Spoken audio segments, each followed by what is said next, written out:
अस्सलाम वालेकुम। Master concept में आज हम मैट्रिक क्लास का जैसे कि चैप्टर नंबर 6 आपका अलजेब्रिक सेंटेंस चल रहा है और इसमें आपकी एक्सरसाइज 6.4 है और ये भी एक्सरसाइज बहुत ज़्यादा इम्पोर्टेंट है और इसमें से भी क्वेश्चन आने के बहुत चांसेस हैं। वेरी इम्पोर्टेंट एक्सरसाइज है और किसी दौर में तो इस तरह था कि आपके 3 फाइंड द सॉल्यूशन सर दिए जाते थे 3 एक्सरसाइज से, जिसमें 6.3, 6.4, 6.8 इन तीनों क्वेश्चन में से कोई भी आपको 2 करने होते थे। वक्त के साथ तब्दीलियां आई। अभी भी ये बात इस लिहाज से है कि अब बाकायदा तो तीनों क्वेश्चन नहीं देते, लेकिन इन तीनों एक्सरसाइज में से 2 क्वेश्चन आने के बहुत ज़्यादा चांसेस होते हैं। तो आज का क्वेश्चन है हमारा फाइंड द सॉल्यूशन सेट और इस तरह का एक एब्सोल्यूट में या मॉड में हमें क्वेश्चन दिया होता है और इक्वेशन की सूरत में, और इसमें हमें जो भी वेरिएबल हो उसकी वैल्यू फाइंड करनी होती है। मैं सिंध बोर्ड यानी कि कराची बोर्ड के लिहाज से बात करूंगा कि बुक के अंदर इस एक्सरसाइज में जितने भी क्वेश्चन दिए हैं वो बेसिकली इतने अच्छे क्वेश्चंस नहीं हैं, क्योंकि इस टाइप का क्वेश्चन शायद आपको एक भी ना मिले, और जबकि बोर्ड के अंदर अक्सर जो क्वेश्चन आते हैं वो इसी टाइप के होते हैं। क्योंकि बुक के अंदर जो एक्सरसाइज है इसके अंदर बहुत ही शॉर्ट क्वेश्चन है, जबकि अगर आप 20 ईयर 30 ईयर देखें तो क्वेश्चंस आपके इस टाइप के होते हैं। इसके लिए हम आपको ये करेंगे कि अपने कुछ क्वेश्चंस देंगे और ताकि आप लोग प्रैक्टिस करें। बुक तो आपके पास होती है और क्वेश्चंस भी होते हैं और इसके आंसर भी लिखे होते हैं, वो तो आप लोग कर सकते हैं, कोई उसमें परेशानी की बात नहीं है। लेकिन जो बोर्ड में क्वेश्चन आते हैं वो इस टाइप के होते हैं। ये भी हमारा अपना बनाया हुआ क्वेश्चन है ताकि इसमें हर बात आपके सामने समझाना हमारे लिए आसान होगा और आपके लिए समझना आसान होगा। लेकिन हम चंद क्वेश्चंस आपको वीडियो के आखिर में अपने बना के देंगे, एज अ प्रैक्टिस वाइज वो कीजिएगा, ठीक है ना। तो आप शुरू करते हैं हम एक्सरसाइज 6.4 क्लास 10 से। हमारा मैथ्स के अंदर ये एक्सरसाइज है और क्वेश्चन इसमें भी यही आता है कि फाइंड द सॉल्यूशन सेट। अब बेसिकली करना क्या होता है कि हमारे पास ये जो मॉड में आंसर दिया होता है इसमें हमें एक्स की वैल्यू को फाइंड करना होता है। हम इसके बारे में काफी तफसीली तौर पे भी आपको बता सकते थे, लेकिन क्लास 10 का लेवल है कि आप इसके आंसर दें। तो लिहाजा बुनियादी तौर पे इस क्वेश्चन में हमें एक्स की वैल्यू फाइंड आउट करनी होती है और उसके लिए हम क्या करेंगे, सबसे पहले सोल्यूशन लिखते हुए, ठीक है, सोल्यूशन लिखते हुए हमें अपने क्वेश्चन को उतार लेना है यहाँ पे।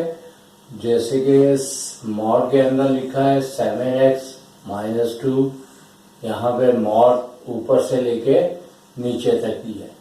फिर ये मैं बात बताता चलूँ कि ये क्वेश्चन मैंने खुद तैयार किया आप लोगों के लिए और इस बुक में नहीं है, कहीं आप ढूंढे तो आपको ना मिले। और मैंने वीडियो के स्टार्ट में कहा था कि ऐसे ही क्वेश्चन पेपर में आते हैं और इनमें तमाम बातें हम आपको क्लियर करेंगे, जबकि बुक का कोई भी क्वेश्चन लेंगे उसमें चंद बातें ऐसी होंगी जो आपकी क्लियर नहीं होंगी। तो इस क्वेश्चन को देखें। मॉड की जो वैल्यू है ये पूरा हमारे पास लेफ्ट पे रहेगा और अगर यह कांस्टेंट टर्म है तो लेफ्ट से राइट पे चले जाएगी, ठीक है।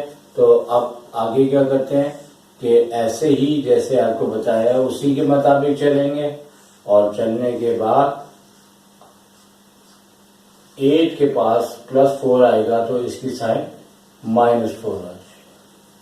फिर चलते जाना आगे तक, ठीक है, और x की वैल्यू फाइंड आउट करनी है और 8 में से 4 लेस करेंगे तो 4 आ जाएंगे।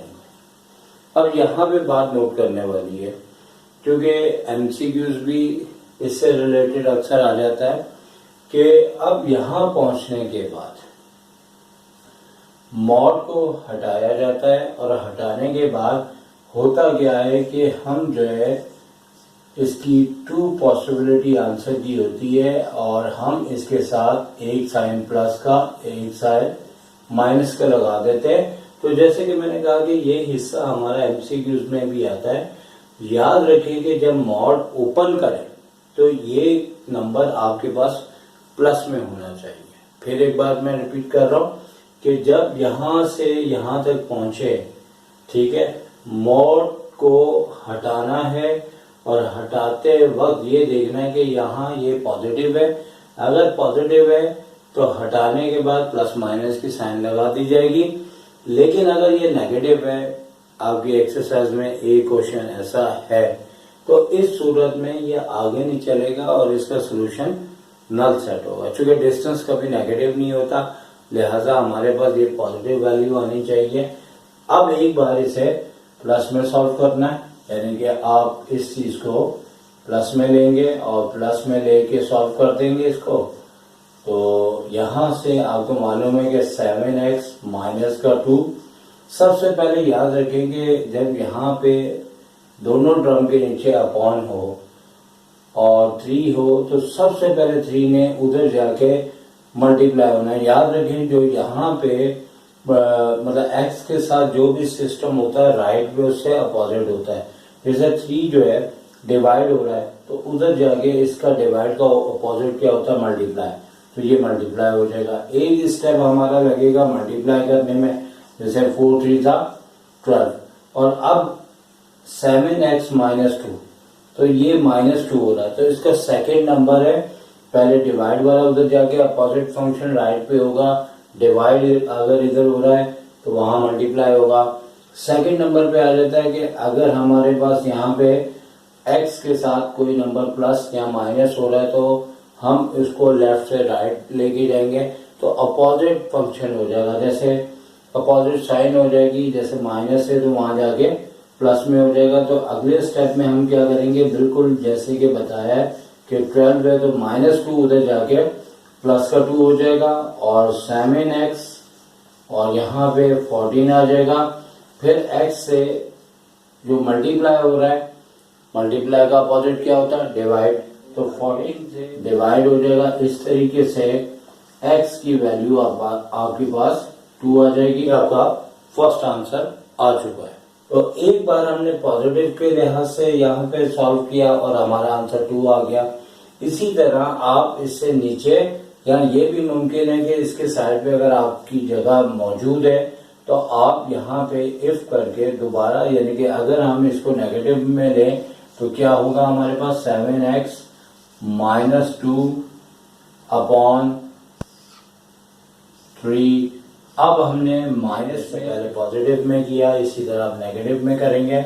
वही तरीकाकार, वही स्टेप। देखें लेफ्ट हमारा बिल्कुल सेम है, तो हमारा लेफ्ट सेम है तो वैसे ही चलेगा। सिर्फ चेंज क्या आ रहा है, यहाँ पॉजिटिव है और यहाँ पे नेगेटिव है। तो अब हमने करना क्या है कि 7x माइनस का 2, सबसे पहले 3 यहाँ डिवाइड हो रहा है, उधर जाके मल्टीप्लाई कर देंगे और 7x माइनस 2 माइनस का 12 हो गया। अब यहाँ पे 7x माइनस 2 उधर जाके पॉजिटिव हो जाएगा तो माइनस का 12x है plus 2, 7x is equal to minus के 10 हो जाएंगे। और इसी तरह ये हमारे पास दूसरा भी आंसर आ चुका है। तो याद रहे कि अगर किसी टेबल से कटिंग होती है, कटिंग कर देंगे। और वैसे ऊपर नंबर बड़ा हो, नीचे छोटा हो, तो हमारा डिवाइड का प्रोसेस होता है। और अगर हम डिवाइड का प्रोसेस करें तो किस तरह से होगा कि 10 अंदर रखेंगे और 7 1 जा 7, तो हमारे पास रिमाइंडर कितना आ रहा है, 3। अब फर्दर नहीं हो सकता तो नेगेटिव साइन के अंदर क्या हो जाएगा, -1 और 3 अपॉन 7। तो ये हमारे पास इसका सेकंड आंसर आ चुका है।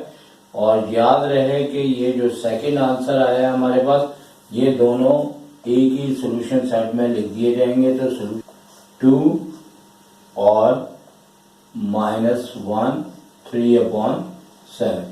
तो ये हमारे पास इसके 2 आंसर आते हैं जो कि आ चुके हुए हैं, ठीक है ना।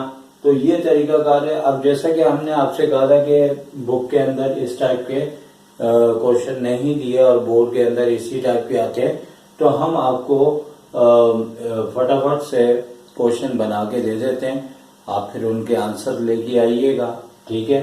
और मैसेज के जरिए आंसर बताइएगा, फिर हम आपको बताएंगे आंसर आपके ठीक है कि गलत है। तो ठीक है, अब यहाँ पे आप देख लें, ये क्वेश्चन हम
तो इस तरीके से आपके लिए हमने 4 अदद क्वेश्चन बना दिए हैं और इन चारों क्वेश्चन में आपको एक आंसर हम बता देते हैं कि इसके भी 2 आंसर, इसके भी 2, इसके भी 2, इसके भी 2 आएंगे, लेकिन एक आंसर हमारे पास 2 आएगा। क्या आएगा?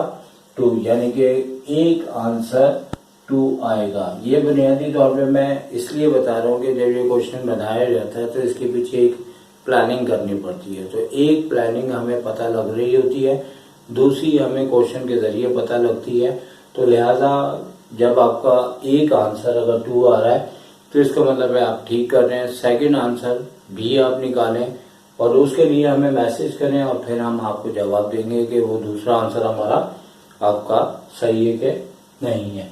तो ये आपको एक तरह से हमने एक्स्ट्रा क्वेश्चन दे दिए हैं और आप पूरे इस क्वेश्चन को एक बार देख सकते हैं कि किस तरीके से किया है। चाहें तो स्क्रीनशॉट ले सकते हैं और हम आपको दिखा भी देते हैं ताकि आप पूरा क्वेश्चन देखने के किस तरीके से हमने इसको सिंपलीफाई का लफ्ज हमारे मुंह से अक्सर निकल आता है। याद रखें, ये बाद में क्लियर कर दूं कि होते तो सिंपलीफाई और सॉल्व एक जैसे ही हैं, लेकिन सिंपलीफाई और सॉल्व में होता बेसिकली ये है कि सॉल्व के अंदर आपको वेरिएबल की वैल्यू को फाइंड आउट करना होता है, ठीक है। और सिंपलीफाई में ये होता है कि उसके अंदर जो आपका पूरा एक क्वेश्चन होता है उसे रूल्स के मुताबिक सॉल्व करके लिखा जाता है। क्योंकि सिंपलीफाई को उर्दू में कहते हैं मुख्तसर करना, और ये नहीं है कि आप बड़े क्वेश्चन को छोटा करके लिख दें, मतलब उसके ऊपर जो जो रूल्स अप्लाई हो रहे हैं वो करते करते आप उसे शॉर्ट से शॉर्ट कर दें। बेसिकली क्या होता है कि हर चैप्टर्स के अपने रूल्स होते हैं, अपने उसके रूल्स के मुताबिक हर चैप्टर को हम सिंपलीफाई करते हैं।